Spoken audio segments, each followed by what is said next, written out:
खरं तर रंगपंचमी हा उत्सव आहे, पण त्याला आम्ही मागणीच्या याच्यात परिवर्तित केलेला आहे.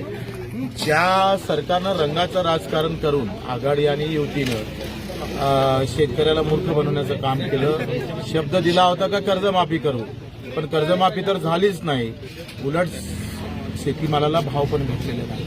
आणि मग अशा दुहेरी हत्याकांड करण्याचं काम सरकारनं केलेलं आहे. एका इकडे कर्जमाफी न देता कर्ज न फेडणाऱ्या शेतकऱ्याच्या डोक्यात आता कर्ज फेडावं का नाही फेडावं अशी अवस्था, ज्यामुळे व्याज माफी होणार नाही. आणि अशा दुहेरी अवस्थेत आमचा शेतकरी खरं तर या सगळ्या विवंचनेत फसलेला आहे. दिव्यांगाचे पगार वाढायची मागणी आम्ही केली होती, मानधन वाढायची. 4 महिन्यापासून त्यांना पगार नाही आहे.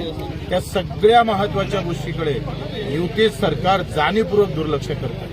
आणि मग हे जर असंच राहिलं तर प्रहार मात्र शस्त्र हाती घेतल्याशिवाय राहणार नाही. ते आंदोलनाचं शस्त्र असेल आणि ते अतिशय गंभीर असेल.